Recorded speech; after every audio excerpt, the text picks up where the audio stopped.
사랑하는 성도 여러분, 주 안에서 평안하셨습니까? 지난 주일날 추수감사 예배를 드리고 저는 한 주 동안 매일매일 감사의 제목을 찾아보았습니다. 저의 어린 시절부터 지금까지 지나오면서 그러면서 보니까 옛날 일들이 생각이 납니다. 특별히 알곡과 쭉정이를 어떻게 분리하지요? 옛날에 이 키로 기질해서 알곡은 안에, 쭉정이는 밖으로. 근데 이제 저도 해봤어요, 옛날에. 근데 이게 아무나 하는 게 아니더라고요. 우리 한번 키질 볼까요? 키질을 어떻게 하나? 네, 저렇게 키질을 합니다. 연세 드신 분들은 다 기억이 있죠. 네. 그런데 저 키질이 이제 조금 더 발전이 되면 바람개비가 이제 요즘은 아이들이 종이로 접어서 이렇게 바람으로 해서 돌리는데, 옛날에 농사를 지을 때는 한 사람이 막 바람을 일으키면 곡식을 떨어뜨립니다. 그러면 곡식은 모이고, 그리고 이런 쭉정이는 밖으로 불려나가는, 자, 저렇게 생겼어요. 기억에 납니까? 예, 이제 손으로 돌리다가 조금 더 발전이 되면 발로 이제 하면은 저희가 더 힘차게 돌아갔던 그런 기억이 있습니다. 저는 왜 이런 도구를 생각하게 됐느냐 하면, 우리의 신앙도 쭉정이 신앙이 있을 수 있고 알곡 신앙이 있을 수 있다. 그러면 내 신앙이 쭉정인가 알곡인가, 이걸 어떻게 알아낼 수 있느냐, 어떻게 구별할 수 있느냐. 여러분, 어떻게 구별할 수 있을까요? 오늘 성경 로마서 8장 6절에 보면, 육신의 생각은 사망이요 영의 생각은 생명과 평안이니라. 아멘. 여기 두 개의 생각을 이야기해요. 육신의 생각, 영의 생각. 결국 내가 살아가면서 육신의 생각을 많이 하고 살면 그 신앙은 쭉정이 신앙이 될 수밖에 없지요. 반대로 영의 생각을 늘 하며 살아가면 내 신앙이 알곡 신앙이 되어지는 것입니다. 자, 그러면 여기 영의 생각이라는 게 도대체 무엇을 이야기하고 있을까요? 영의 생각이라고 하는 것은 성령의 임재를 받는 생각입니다. 왜 성경은 육신의 생각이 사망이다, 이렇게 극단적인 표현을 했을까요? 13절에 보면 너희가 육신대로 살면 반드시 죽을 것이로되, 이렇게 단호하게 말하고 있습니다. 여기 죽는다는 게 뭐예요? 육신의 욕심을 따라 살아가다 보면 하나님과 단절되고, 하나님과 단절되면 결국은 영적으로 죽는 거다. 여기서 이야기하는 것은 영적으로 죽는 것을 이야기합니다. 이건 하나님이 가장 싫어하시는 그런 모습입니다. 그래서 7절에 보면 육신의 생각은 하나님과 원수가 되나니 이는 하나님의 법에 굴복하지 아니할 뿐 아니라 할 수도 없음이니라. 아멘. 그렇습니다. 육신의 생각, 육신적 행동은 하나님의 영인 성령님을 근심케 하여 성령님을 떠나가게 하는 거예요. 그래서 육신의 생각을 하는 신자는 하나님의 법에 굴복할 수 없게 되는 것입니다. 하나님의 생각과 정반대의 생각, 이것이 육신의 생각인 것입니다. 그래서 결국은 원수가 된다. 자, 8절에 보시죠. 육신에 있는 자는 하나님을 기쁘시게 할 수 없다. 당연하지요. 육신에 있는 자가 어떻게 하나님을 기쁘게. 자, 15절에 보면 너희는 다시 무소하는 종의 영을 받지 아니하고, 여기 너희는 영의 생각을 하고 살아가는 사람이, 이걸 뒤집어 생각해 보세요. 결국 뭐냐면 육신의 욕심을 따라 살면 무서워하는 종의 영의 속박을 받을 수밖에 없다. 사탄 마귀의 노예가 되어 살아간다, 그런 뜻인 것입니다. 육신의 생각, 육체의 욕심대로 살면 그것은 곧 사망, 영적인 죽음이고 원수가 되고 하나님을 기쁘게 할 수 없고 마귀의 노예가 된다, 믿으시기 바랍니다.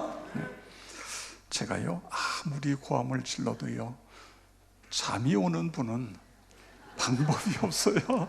자, 그래서 옆에 있는 분들하고 손을 굳게 잡고 육신이 아니라 영의 생각으로 삽시다. 우리 서로 손잡고 흔들면서, 보세요, 눈에 졸음이 가득하면 더 힘차게 힘드세요. 그렇습니다. 여러 해 전에 미국 어느 신문에 고양이로 변하고 있다고 생각하는 여인을 소개하고 있습니다. 그녀의 이름은 아멜라입니다. 애지중지 키우던 고양이가 죽었어요. 외롭게 혼자 살면서 고양이에게 사랑을 쏟아 부었는데 그만 그 고양이가 죽은 거예요. 그녀는 식사 때마다 죽은 고양이를 생각하면서 고양이의 밥을 먹어요. 20년 동안 주식으로 고양이 밥을 먹었어요. 그러고 보니까는 점점 어떤 착각에 빠지면 내가 고양이다, 이렇게 착각에 빠져요. 그래서 고양이처럼 흉내내고 모습도 고양이처럼 변해갑니다. 기분 좋으면 고양이처럼 거렁거렁 소리를 내고, 기분 나쁘면, 화가 나면 야옹야옹 소리를 냅니다. 성도 여러분, 왜 이런 일이 일어났을까요? 생각입니다. 생각의 결과인 것입니다. 생각이 이렇게 무서운 거예요. 생각이 이렇게 중요한 거예요. 내가 고양이처럼 되어가고 있다고 생각하면 고양이처럼 되어가는 것입니다. 우리가 이 세상에서 육신적인 생각, 밤낮으로 육체의 생각을 하면 그 사람은 죄를 지을 수밖에 없는 거예요. 전과자들 보세요. 전과 10범, 15범, 왜 이렇게 계속 죄를 짓지요? 그들은 어떻게 하면 더 죄를 잘 지을 수 있을까? 내가 걸리지 않고 어떻게 하면 더 잘할 수 있을까? 교도소에 들어가서 그것만 연구하고 있으니까 나오면 또 죄를 짓고 또 죄를 짓고 그렇게 되는 것입니다. 신문이나 TV, 각종 뉴스를 보세요. 경악할 만한 사건, 사고가 계속 이어집니다. 왜 그래요? 육체의 욕심에 사로잡혀 있기 때문에 그렇게 되어지는 것입니다. 여러분, 왜 오늘날 우리나라가 이렇게 성범죄가 점점 더 급격하게 높아지고 있습니까? 컴퓨터나 스마트폰에 음란물이 넘쳐나기 때문에 그런 거예요. 육체의 생각은 결국 죄를 짓고 그 죄는 그 인생을 망치게 만드는 거예요. 그래서 오늘 성경은 망한다, 이렇게 말씀하고 있는 것입니다. 그러므로 육체의 생각, 육체의 욕심이 내 속에 들어오게 되면 예수의 이름으로 명한다. 육체의 모든 생각은 예수의 이름으로 물러가라. 할렐루야. 이렇게 우리가 쫓아내는 겁니다. 그리고 육체의 생각을 쫓아내버리면 그 다음에는 영의 생각입니다. 로마서 8장 5절 후반부에 보면 영을 따르는 자는 영의 생각을 하나니. 누가 영의 생각을 해요? 영을 따르는 사람. 영을 따른다는 것은 성령님을 따른다, 성령님을 쫓아간다, 그런 말씀인 것입니다. 우리가 성령을 따르면 성령의 생각을 하게 되고, 성령의 생각은 6절에 보세요. 영의 생각은 생명과 평안이니라 믿으시기 바랍니다. 그렇습니다. 생명과 평안, 이것이 영을 따르는 자에게 주어지는 축복인 것입니다. 성령의 지배를 받게 되면요, 늘 하나님 생각 속에 살게 돼요. 하나님의 은혜 속에 살게 되는 것입니다. 우리가 이 땅에 발을 딛고 살지만 이 땅에서 천국을 누리며 살아가는 것입니다. 그래서 영의 생각이 생명이다, 이렇게 말씀하고 있는 것입니다. 영의 인도함을 받으면 생명으로 충만케 되어진다, 그런 말씀인 것입니다. 저는 오늘 우리가 사는 이 시대가 어느 때보다도 생명의 삶을, 생명이 넘치는 삶을 살아가야 된다, 그런 시대다.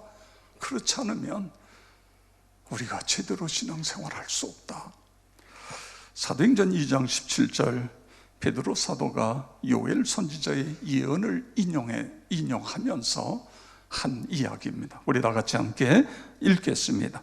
말세에 내가 내 영을 모든 육체에 부어 주리니 너희 자녀들은 예언할 것이요 너희 젊은이들은 환상을 보고 너희의 늙은이들은 꿈을 꾸리라. 아멘. 그렇습니다. 말세에, 우리가 살아가는 이 시대가 말세 아닙니까? 여러분 생각해 보세요. 점점 갈수록 악해지잖아요. 점점 갈수록 더 타락해져요.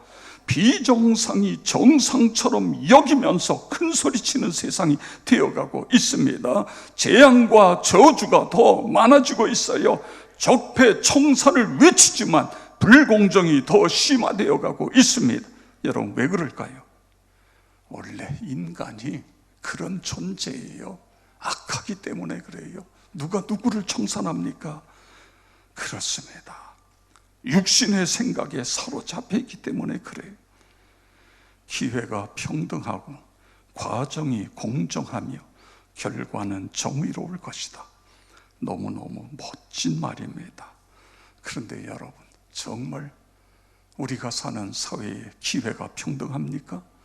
과정이 공정해요? 결과가 정의로워요? 그거는 그냥 하나의 수식어예요. 수식어. 이게가 어느 시대나 쉽지 않은 것입니다. 그러면 이게 되려면 어떻게 돼요? 이게 되려면 오늘 성경 말씀처럼 말세에 내가 내 영을 모든 육체에 부어주리니, 할렐루야, 성령으로 충만해야 돼요. 그 성령 충만한 사람이 국회에도 들어가 있어야 되고, 성령 충만한 사람이 국무위원도 돼야 되고 대통령도 돼야 되고, 이게 되어야 됩니다. 그렇지 않으면 그 사람이 그 사람이에요. 다 똑같아요. 똑같아요.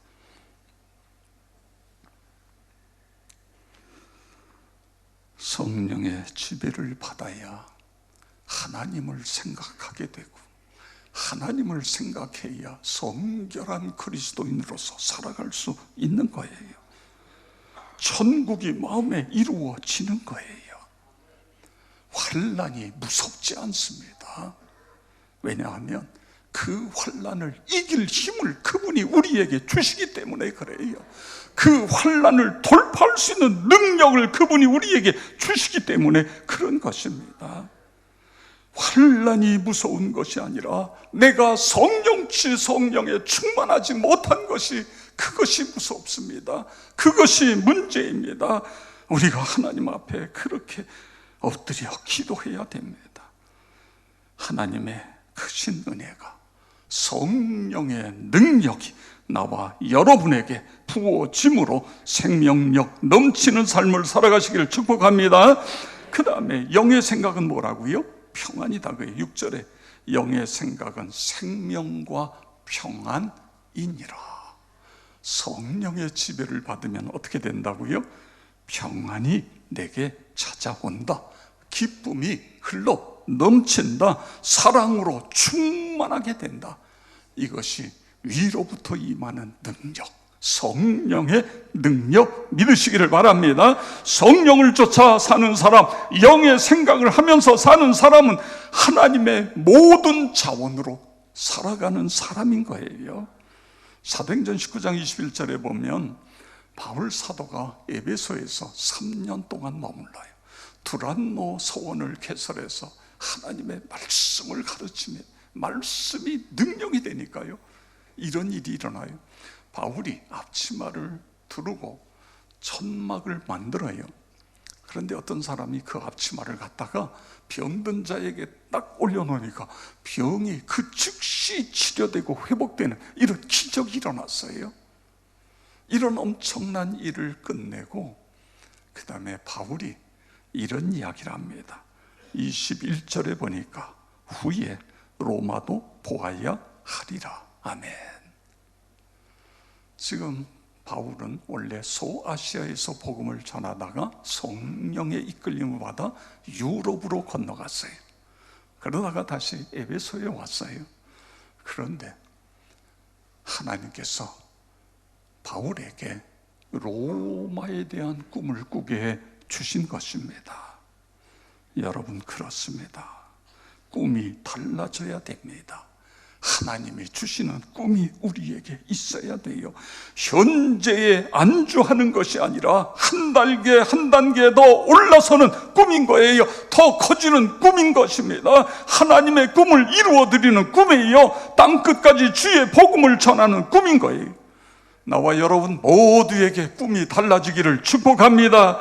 하나님의 꿈으로 차고 넘치기를 축복합니다. 그냥 하루하루 살아가는 게 꿈이 아니라 하나님께 쓰임받게 해주세요. 하나님, 내 자녀들이 잘 커서 하나님의 영광을 드러내는 자녀들이 되게 주시옵소서. 하나님, 내 사업이 나 그냥 먹고 사는 것이 아니라 이 사업을 통해서 하나님의 나라가 더 확장되어지도록 이 사업이 그렇게 쓰여지게 해주시옵소서. 우리 역천교회가 역천교회만을 위한 교회가 아니라 땅끝까지 주의 복음을 전하는 교회가 되게 해주시옵소서. 그렇게 되기를 축복합니다. 사도 바울이 로마에 대한 꿈을 꿨어요. 그랬더니요, 하나님께서 그 꿈에다가 사인을 해주세요. 여러분, 이게 참 놀라운 거예요. 아무 꿈도 안 꾸면 그 사람은 아무 일도 못해요. 꿈을 꾸면 하나님께서 그 꿈에 사인을 해주세요. 그러면 그 꿈이 이루어져요. 사도행전 23장 11절에 보면 바울이 예루살렘에 올라가서 복음을 전하다가 봉변을 당해요. 그리고 죽을 고비를 넘겨요. 근데 그때에 하나님이 나타나셔서 사인을 해주세요. 그것이 23장 11절인데 우리 다 같이 읽겠습니다. 그날 밤에 주께서 바울 곁에 서서 이르시되 담대하라. 네가 예루살렘에서 나의 일을 증언한 것 같이 로마에서도 증언하여야 하리라 하시니라. 아멘. 그렇습니다. 이게 무슨 이야기예요? 19장에서 꿨던 꿈을 하나님께서 기억하시고 그렇게 만들어 주겠다. 너 로마에도 가서 복음을 전하도록 내가 그렇게 만들어 주겠다. 그 약속 아닙니까? 자, 그렇다고 한다면 하나님께서 이 사인을 해주셨으면 바울이 로마로 갈 때 어떻게 가야 될 것 같아요? 많은 사람들이 파송 예배를 드려요. 로마에 가서 복음을 전함으로 이 복음이 로마를 통해 전 세계로 뻗어나가게 해 주옵소서 그러면서 해야 되잖아요. 그리고 바울은 그 당시에 최고의 교통수단을 통해서 로마로 가야 돼요. 그런데 이게 웬일이에요? 바울이 감옥에 갇혀요. 그리고 가는데 죄수로 가요. 죄수. 예수 복음 전했다는 죄 때문에 지금 죄수로 황제에게 재판을 받으러 로마로 가는 거예요. 여러분이 바울이라고 그러면 어떤 생각이 들겠어요? 하나님, 아니 내가 내일 때문에 갑니까? 복음 전하러 가는 거예요. 내가 무슨 죄를 졌어요? 왜 내가 이 고생을 해야 돼요? 그렇게 할 수 있잖아요. 그런데 그렇게 안 했어요. 바울은 계속해서 기다려요. 2년 동안을 가이사랴 필립보에 갇혀서 2년 동안을 기다려요. 그랬더니 로마에 가는데요, 배로 이 가이사랴에서 로마까지 가는 배싹이 엄청나게 비싸요. 그런데 돈이 한 푼도 안 들어요. 1원도 안 들어요. 그냥 가는 거예요. 그뿐만 아니라 백부장 율리오라고 하는 백부장이 옆에서 딱 지켜요. 바울을 지키는 거예요. 그러면서 가는 거예요. 그런데 여러분, 우리가 아는 것처럼 가다가 어떤 일이 일어나죠?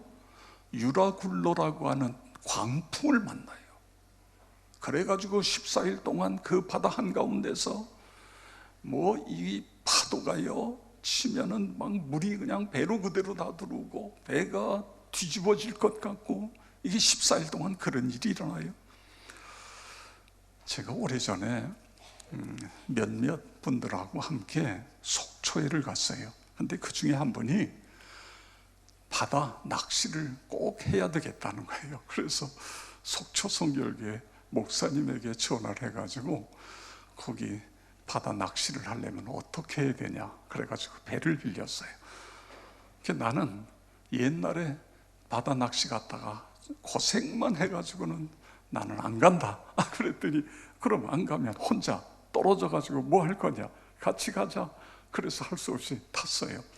그래가지고는 이제 배가 한 10분 15분쯤 이 속초 앞바다로 나가서 낚싯대를 탁 들이고, 배가 바람이 조금 부는데 바람에 따라 배가 울렁울렁. 그런데요, 배만 울렁거리는 게 아니라 내 속도 울렁울렁. 근데 나만 그러는 게 아니라 다 그러고 있는 거예요. 다. 어떤 사람은요 견딜 수가 없어서 그냥 배에 벌렁 누워가지고 아이고 어떡해, 아이고 나 살려줘. 그래서 결국은 고기 한 마리도 못 잡고 그리고 그냥 다시 돌려서 무트로 나왔어요. 저는 이 성경을 볼 때마다 그 생각이 나는 거예요. 물론 동해가 이제 동해 바다니까 파도가 있죠. 그런데 여러분, 14일 동안 완전히 살 소망이 다 끊어지고 배를 가볍게 하기 위해서 먹을 거 다 바다에다 다 집어 던지고, 먹어도 뭐해요? 그냥 다 나오는 거예요. 그냥 다 토하고 뭐 이게요 물 속에 있는 물까지 나와요. 물까지. 그러면서 가까실로 물로 연명하고 14일을 그랬어요. 그런데 14일이 됐을 때에 바울 사도가 배에서 딱 서가지고 276명을 향하여 소리를 쳐요. 근데 그 소리를 치는 내용이 27장 23절에서 25절인데 우리 다 같이 읽겠습니다. 나의 속한 바 곧 나의 섬기는 하나님의 사자가 어젯밤에 내 곁에 서서 말하되, 바울아 두려워 말라. 내가 가이사 앞에 서야 하겠고 또 하나님께서 너와 함께 행선하는 자를 다 내게 주셨다 하였으니, 그러므로 여러분이여 안심하라. 나는 내게 말씀하신 그대로 되리라고 하나님을 믿노라. 아멘. 하나님께서 나 로마까지 안전하게 가서 로마에 가서 복음을 전하게 하신다. 그러니 여러분도 한 사람도 죽지 않아. 내가 로마에 가면 여러분도 다 로마 가는 거야. 그리고 하나님께서 말씀하신 여러분의 생명을 나에게 맡기셨다고 하니 두려워하지 말고 염려하지 마십시오. 와, 여러분, 원래는요 바울은 더 이상 가면 큰일 납니다. 그런데 선장이 아니다, 바다가 잔잔하다, 더 가자. 그러다가 이 사건이 일어난 거예요. 지금 선장은 아무것도 못해요. 선장이 뭘 할 수 있는 게 아무것도 없어요. 그런데 바울이 일어나서 이 이야기를 하는 거예요. 그 당시에 생각해 보세요. 마치 바울이 하나님처럼 보이지 않겠어요? 산다는 겁니다. 산다는 거예요. 아마 모르긴 몰라도 나중에 로마에 가서, 이 사람들 다 로마까지 가잖아요. 로마에 가서 그들 중에 많은 사람들이 바울을 찾아오고 바울의 복음을 듣고 예수를 믿지 않았을까, 그런 생각을 하게 되어집니다. 어떻게 이런 일이 일어나요? 영의 생각이에요. 성령의 인도함을 받았기 때문에 이런 일이 일어나는 것입니다. 성령의 지배를 받으면 이 광풍과 같은 우리 인생의 위기가 찾아와도 평안을 주신다 믿으시기 바랍니다. 이것이 하나님께서 우리에게 주시는 놀라운 은혜인 거예요. 평화가 어디서 온다고요? 하늘에서 내려온다 그거예요. 평화가 하나님께서 우리에게 주시는 평화예요. 세상이 주는 건 잠깐이지만 내가 주는 건 영원하다 믿으시기 바랍니다. 그래서 우리는 이런 찬송을 부르는 것입니다. 내 영혼이 그 깊은 데서 맑은 가락이 울려 후렴에 보면 평화 평화 평화로다 하늘에서 내려오네. 우리 1절 3절 찬양하겠습니다.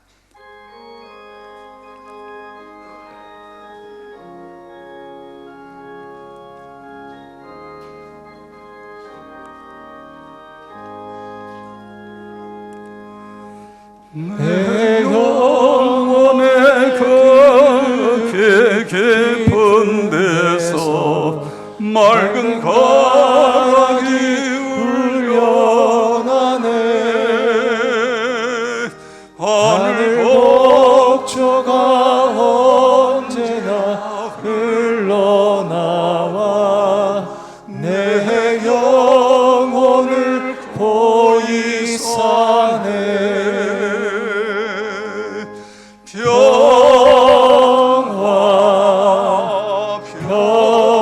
평화로다 하늘 위에서 내려오네. 그 사랑의 물결이 영원토록 내 영혼을 덮으소서. 내 영혼의 평화가 내 영혼의 평화가 넘쳐나는 주의 큰 복을 받음이라.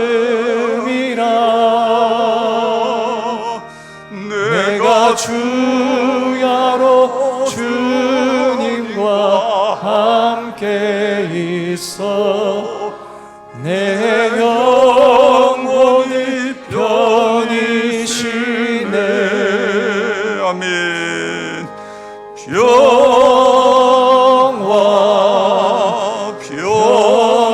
평화로다 하늘 위에서 내려오네.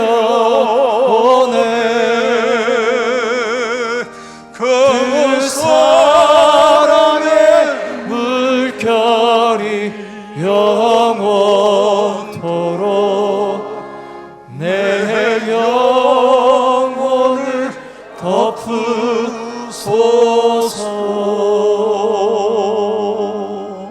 아멘. 그렇습니다. 평화가 하늘에서 내려와 내 영혼을 덮으시네. 그런 은혜가 있기를 축복합니다.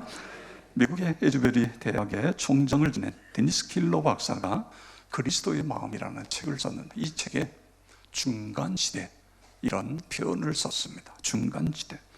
현대인들은 두 마음을 품고 신앙생활하는 사람이 많다는 거예요. 교회 안에 들어와서는 하나님의 마음을 품는데 교회 문을 나가면 오늘 여기에서 이야기하는 것처럼 세상의 생각 속에 몰입하고 살아가는 이 두 마음, 이것을 중간지대, 또 다른 말로 표현하면 회색지대. 여러분, 우리가 중간지대에 있으면 아무 일도 일어나지 않습니다. 하나님은 그런 사람과 함께 할 수 없어요. 하나님은 그런 사람을 들어 쓰실 수가 없어요. 하나님은 그런 사람에게 능력을 행하실 수 없는 거예요. 중요한 것은 내 생각이 세상이냐 하나님이냐 어디에 있느냐 그거예요. 성도 여러분, 그렇습니다. 우리가 하나님 육신의 생각이 아니라 영의 생각을 하면, 성령을 따라 살아가면, 성령을 쫓아가면, 그러면 그분이 역사하시는 거예요. 그분이 우리에게 기적을 베풀어 주시는 것입니다. 능력으로 역사해 주시는 것입니다. 그러므로 하나님을 가까이 하라. 그렇습니다. 하나님을 가까이 하심으로 영의 생각, 그리스도 안에 있는 삶, 성령의 지배를 받고 성령을 따라 생활하시기를 주의 이름으로 축원합니다. 아멘. 우리 로마서 8장 6절을 반복해서 2번 읽겠습니다. 육신의 생각은 사망이요 영의 생각은 생명과 평안이니라. 육신의 생각은 사망이요 영의 생각은 생명과 평안이니라. 아멘.